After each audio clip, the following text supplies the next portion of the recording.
Hasta las 8 vamos a estar acá acompañándolos, informándolos y siguiendo minuto a minuto la apasionante novela de Manuel Adorni, que no hay un solo día que nos deje a gamba. Y yo ya sé, hay que hablar de lo importante, hay que hablar del sistema. Adorni no resume en sí todos los dramas que provoca este gobierno, pero está regalado. La verdad es que está regalado y provoca bronca. Es decir, si bien no resume en sí todos los dramas que produce este gobierno, que son mucho más profundos, sistemáticos, estructurales, duraderos, sí cataliza el enojo que no viene por el hecho en sí de... ¿no? La cascada, la pileta de mármol. No. Viene porque vos la estás pasando peor y entonces te da bronca ver como ese perejil, que encima se la daba de que era distinto, que encima sobraba a todo el mundo, insultaba y sigue haciendo como si nada pasara. Bueno, en realidad se la estaba llevando toda y con una sospecha que empieza a crecer lentamente, que es que el dinero, o por lo menos una parte del dinero que gastó Adorni desde que asumió, muy por encima de sus posibilidades, muy por encima de la vida que tenía antes, no viene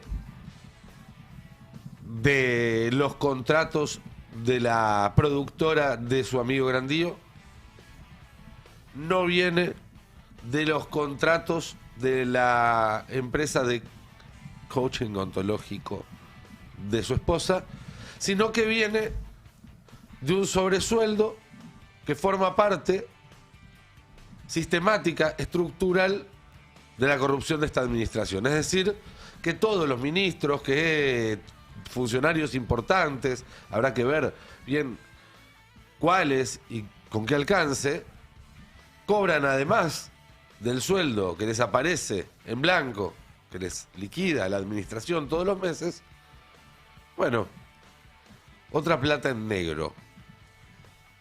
El antecedente claro, evidente, directo para quienes conocen un poco de historia reciente, tiene que ver con los sobresueldos que había durante el menemato, que llegaban 2 veces por mes, día 5 y día 20, a los despachos, en sobres. Y si esto se llega a comprobar en la Argentina del día de hoy, bueno, ya estamos hablando de otra cosa, porque ya no es solo Adorni, solo Spert, solo Libra, solo Andís, sino que, como nosotros decimos desde el primer día, o no desde el primer día, pero sí desde que pudimos empezar a ver un poco más completo el panorama, es el peor y el más corrupto gobierno, el peor en términos de corrupción, entre otras cosas, y el más corrupto de la historia reciente argentina. Hoy el día arrancó con Adorni volviendo a dar una conferencia de prensa, diciendo acá no ha pasado nada, con la presencia ya de algunos colegas en la sala de prensa, no de todos, porque el colega de TN, que está, bueno, en el medio de este escandalete que armaron para tener como excusa, no lo dejaron entrar, y además a los que sí dejaron entrar encontraron que las condiciones en las cuales regresaron a la Casa Rosada son muy distintas a las que tenían hasta hace 2 semanas. No pueden circular, no pueden ver quién entra y quién sale, los tienen medio metidos en un corralito. Pero bueno, Adorni hoy a la mañana dijo: qué buen día para volver a dar una conferencia de prensa, acá no ha pasado nada, cambiamos la agenda, anunciamos algunas cositas que ya estaban anunciadas y seguimos como si nada hubiera pasado. Y hasta se dio el lujo de una provocación, porque no hay otra forma de llamar a esto, por ejemplo. De hecho, nosotros somos muy agradecidos a todos los argentinos que todos los días con esperanza se levantan para ir a trabajar, entendiendo que efectivamente estamos haciendo todo lo que hay que hacer para que todos estemos mejor. Bueno, le duró poco ese tono de Winnie Pooh, ¿no? De, bueno, vamos todos abrazaditos a trabajar. Porque casi al mismo tiempo que él estaba dando esa conferencia de prensa, un ratito más tarde, declaraba en tribunales el contratista que le hizo la reforma de la casa en el country. Porque recordemos, departamentos, casa en el country, etc. La casa en el country no está a su nombre, está en nombre de su esposa, pero bueno, en términos legales es lo mismo. ¿Y qué dijo este buen hombre que fue hoy a declarar que había estado trabajando, remodelando la casita que se compró Adorni con su esposa en un country? Bueno, dijo que la remodelación de una casa que habían adquirido por alrededor de $200.000 aparentemente, salió la friolera de $245.000.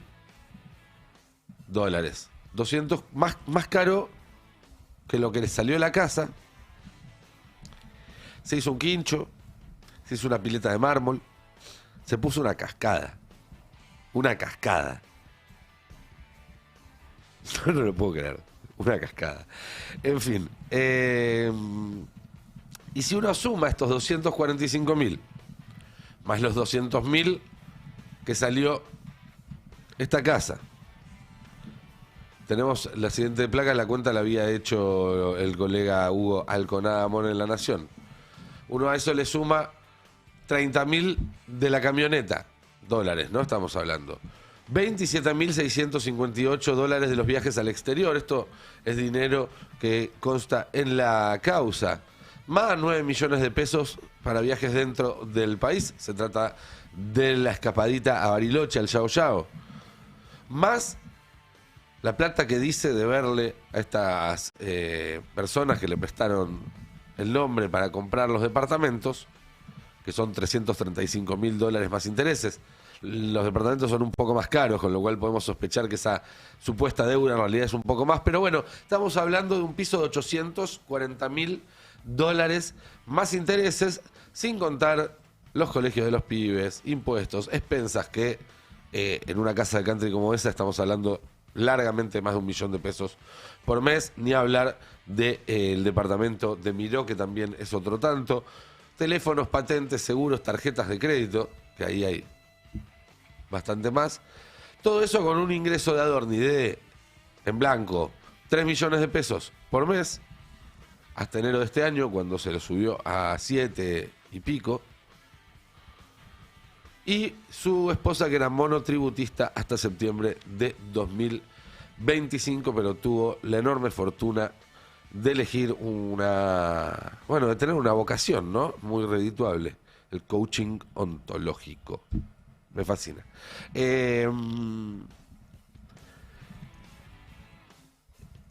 Y esta reforma de $245.000 la pagó también en cash. Eso también declaró el contratista. Que el propio Adorni le dio la plata en la mano. El propio Adorni, cuando ya era funcionario, fue ahí y le dio al tipo: tomá, agarrá, acá tenés 245 lucas verdes en cash. O sea, ni siquiera quiso disimular, ni siquiera un nivel de impunidad importante. Pero lo más importante o lo más interesante de esta declaración, que después seguramente vamos a ampliar con Mati Mousset, que trajo toda la data, es que, según dijo Matías Tabar, que es esta persona que hizo la obra, desde el entorno de Adorni se comunicaron para decirle que hable con sus abogados antes de la declaración, para coordinar las versiones. Obviamente el abogado de la empresa le dijo: no hables con nadie, andá y decís la verdad y solamente la verdad, porque si no te vas a meter en un quilombo. Yo hoy veía esta noticia y decía: para, esto me suena, no es la primera vez que pasa. Y no, cuando estaba empezando todo este caso, que empezó con un viaje a Punta del Este, no sé si se acuerdan, allá lejos y hace tiempo, en realidad empezó con un viajecito a Nueva York y después vino el viaje a Punta del Este. Y fue a declarar una mujer que había sido intermediaria o había gestionado parte de la venta de uno de los pasajes en un jet privado a Punta del Este. Y le había entregado su teléfono al juez para que lo viera, como hizo también este hombre. Y mientras el juez estaba viendo el teléfono, le empezaron a llegar mensajes de Grandío, si no recuerdo mal, diciéndole, che, pará, no hables, o che, arreglemos. Todo eso configura un intento de obstruir a la justicia y es causal de prisión preventiva, según el Código Procesal Penal. Es decir, que si se cumple la ley, Adorni va a ir preso. El jefe de gabinete no tiene fueros. Y Adorni está tratando de obstaculizar la investigación, que es, insisto, uno de los motivos que prevé la ley que aplica a todo el mundo, porque después está la ley para cucas, donde por el solo hecho de haber sido funcionario vas en cana, como le pasó a Vudú, como le pasó a Devido y como le pasa ahora a Cristina también, ¿no? Pero la ley que está escrita, la que rige para todos, también dice que si vos intentás obstruir a la justicia te cabe la prisión preventiva. Yo no sé si va a ir preso hoy o mañana como debería ser, porque la obstaculización está sucediendo ahora, digamos. Si lo metés preso para que no obstaculice, es algo urgente. Porque cada hora que pasa es algo que puede hacer para que no se conozca la verdad. Pero si no es hoy, serán algunos meses, serán un par de años. Que los disfrute. El problema es que si Adorni va en cana, puede hablar.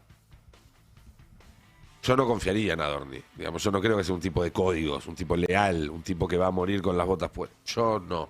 Soy mal pensado, quizás. A lo mejor es un tipo de fierro. No parece. Pero tiene una cascada en la casa. Pero el punto es que, como decía hace un rato, a esta altura del partido, la sospecha más extendida es que parte de esta plata de la que de repente dispone Adorni en efectivo, pim, pim, pim,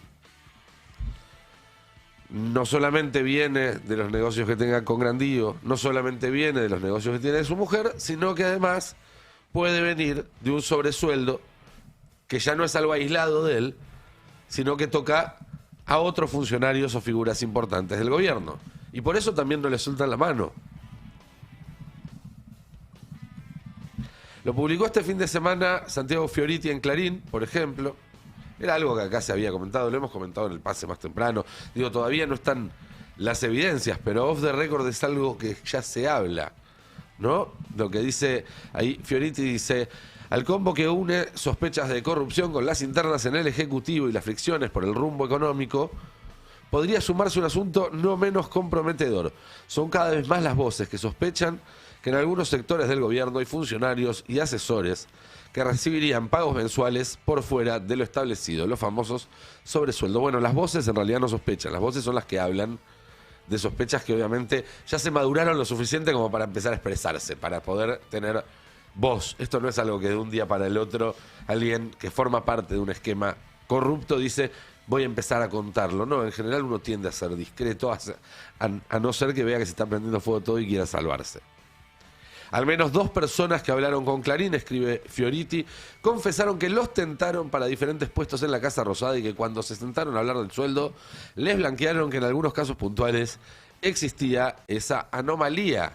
Un tercer caso es el de una persona a la que convocaron para un puesto importante en la Unidad de Información Financiera.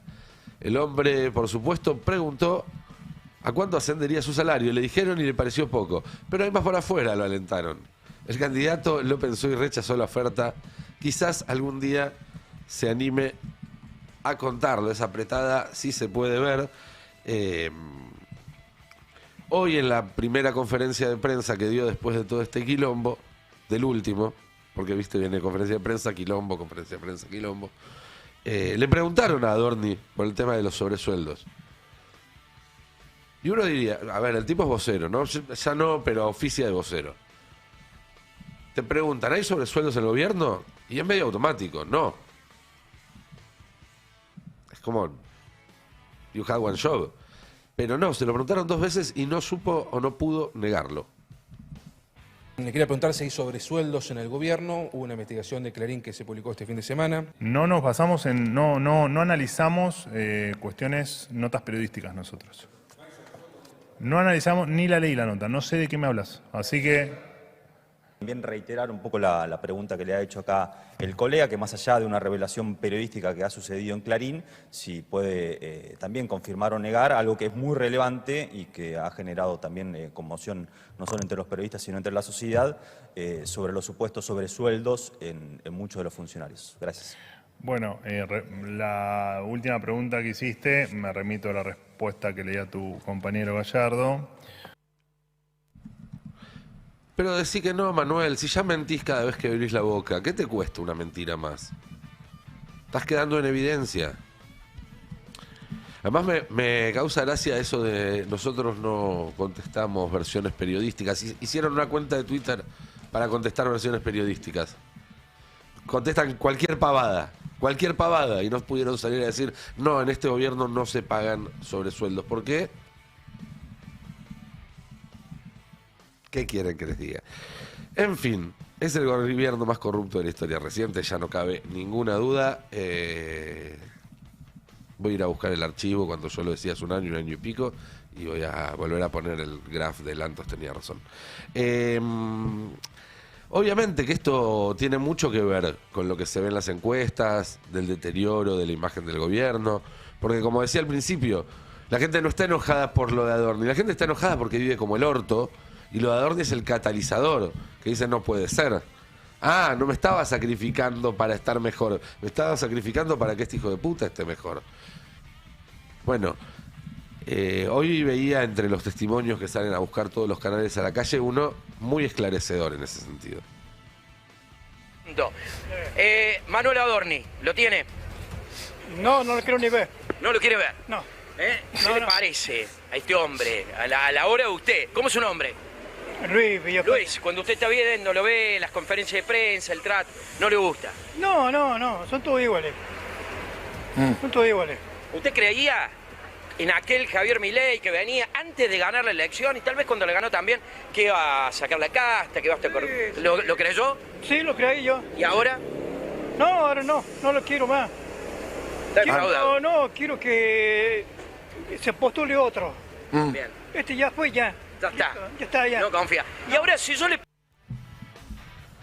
Bueno, muy claro cómo el voto que está perdiendo Milei es ese de esa clase media baja, ese que estaba colgado del pincel, que fue el que más sufrió, obviamente, los coletazos de la inflación récord del último año del Frente de Todos y los 10 años de golpes económicos, sociales que vienen recibiendo los argentinos desde el 2000, por lo menos 2018. Por lo menos 2018. Esa clase media baja que ya confió en unos, lo defraudaron, confió en otros, lo defraudaron y confió finalmente en Milei, más no sea porque era lo suficientemente diferente y porque además decía que iba a castigar a los que habían hecho las cosas mal, a los que se habían comportado de forma inmoral y que él no iba a repetir esos problemas. Bueno, Toto Caputo está en el gobierno, Bullrich está en el gobierno, Scioli está en el gobierno y además aparecen los sobresueldos, los escándalos de corrupción, las estafas, las piletas de mármol, las cascadas. Y mientras tanto, en el mundo real, fuera de los límites del country indio squad, el pluriempleo sigue siendo récord, es decir, la cantidad de gente que necesita más de un trabajo. Estamos hablando de un 12% sobre el total de los ocupados, es decir, de cada 10 trabajadores hay uno que tiene más de una fuente de ingresos. Estamos hablando de 1,5 millones de personas. se concentra en adultos de entre 30 y 65 años, en su mayoría jefes de hogar. Tiene mayor afectación en mujeres y fuerte presencia, obvio, en el servicio doméstico, donde las jornadas fragmentadas obligan a combinar empleos. También alcanza sectores medios y profesionales. El Gran Buenos Aires es el epicentro de esta tendencia, con el 54% del total nacional. Más de la mitad de los pluriempleados del país están, obviamente, en el Gran Buenos Aires. Las razones son bastante claras, pero esto lo que dice es que el laburo no alcanza para vivir, que lo que te pagan por un laburo no te alcanza para vivir. Por otro lado, un informe del Instituto Argentina Grande, también de la provincia de Buenos Aires, se incrementó en casi 750.000 el número de personas que no tienen cobertura de salud entre 2023 y 2025. 3/4 de personas tenían cobertura de salud al final del gobierno del Frente de Todos, no la tienen ahora, dejaron de pagar la prepaga o perdieron el trabajo que les daba una obra social. Eso obviamente sobrecarga un sistema público que además está abandonado, además está desfinanciado y está vaciado. ¿Ustedes se enteraron, por ejemplo, que en Chubut los estatales están de conflicto desde hace más de una semana? Con marchas, con sueldos, no sale en ningún lado. Pero es un conflicto muy importante. Me imagino que si el gobernador fuera peronista tendría un poco más de prensa el conflicto. Pero como es del PRO, se ve que lo cuidan mejor. Y así como está pasando en Chubut, está pasando en buena parte del país, la situación se hace insostenible.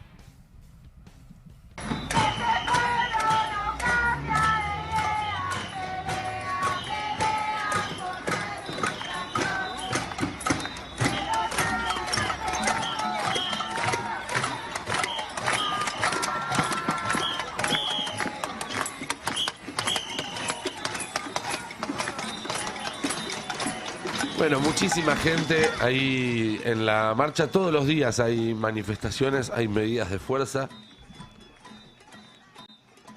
Mientras tanto, las consultoras ya te están diciendo, bueno, sí, la inflación va a ser un poquito más baja que obviamente el pico que hubo en marzo, pero tampoco tanto más baja. En el gobierno ya te decían que iba a estar más cerca de 2 que de 2,5, que iba a ser la mitad que en marzo. Y ya se está hablando de un piso de 2,4 o 2,5. Y además de que mayo probablemente vuelva a subir, porque está subiendo el transporte, porque están subiendo los servicios. Tenemos ahí la placa de Infobae, donde las consultoras confirman una desaceleración en abril, pero no tanto. Y hay presiones en mayo por los efectos de la guerra que se está picando de nuevo. Pero antes de ir ahí, repasemos una última noticia nacional fresquita. Todo esto es de hoy, es impresionante. Todos los días hay 4, 5, 6, 7 malas noticias en los medios. Encontrar una buena es más complicado. Pero cerró en Córdoba una histórica fábrica de calzados, despidió a 40 empleados. Gomas Vaspar tenía más de 30 años en el mercado. Y como decíamos, la situación en Medio Oriente se está volviendo a picar. Hoy el día arrancó con la información, o por lo menos el gobierno iraní diciendo que habían atacado con misiles una embarcación militar norteamericana. Aparecieron estas imágenes. Estas imágenes son difíciles de chequear, que se trata exactamente de lo que se decía. Esto es en realidad es una imagen de un barco de carga, porque hoy comenzaba la escolta de Estados Unidos a los barcos de carga que quisieron pasar por el estrecho de Hormuz. Bueno, Irán dijo, le tiramos al barco de carga y además a las naves norteamericanas. Estados Unidos dijo, no, a nuestras naves no, sí a las de carga. También atacaron con un dron Emiratos Árabes Unidos, una planta de petróleo, en la zona que enlaza con el oleoducto que termina del otro lado, que termina en el Mar Rojo. Es decir, el único puerto de salida por ahora del petróleo de Emiratos Árabes Unidos. Se hablaba también de la posibilidad de que Emiratos Árabes Unidos le declare la guerra a Irán.